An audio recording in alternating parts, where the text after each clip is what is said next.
Rated T for Teen.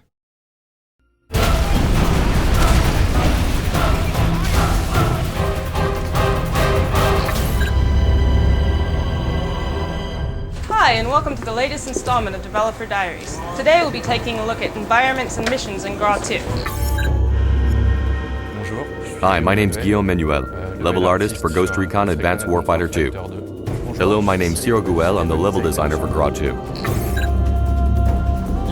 The storyline of GRA 2 starts shortly after the events that occurred in GRA 1.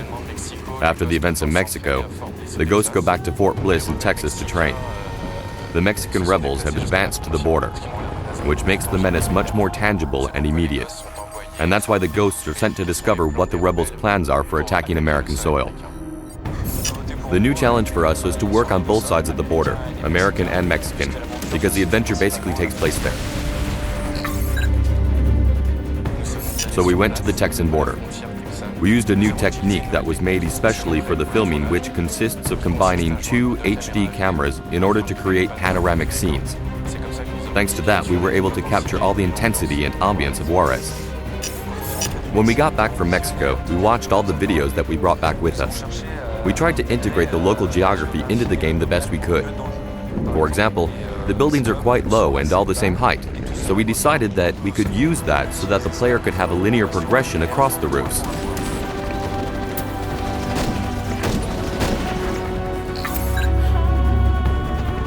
The majority of the events in GRA 2 will bring the player into many different environments, like El Paso in the States, the mountains northeast of Juarez, and into the middle of the desert.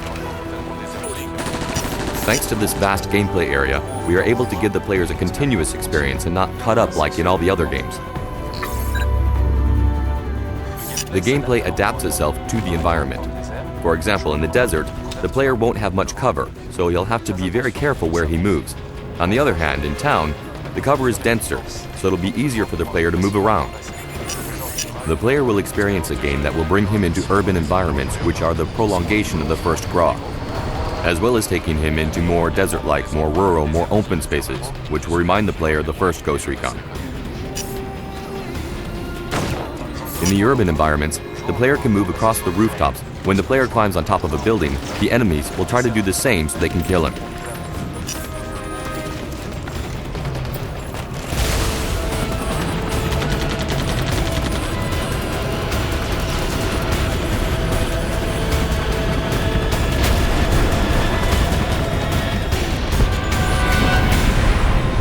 That's it for today. As you can see, a lot of efforts have been made to accurately reproduce the US border and cities of El Paso, Texas and Juarez, Mexico to offer more varied environments and diverse missions.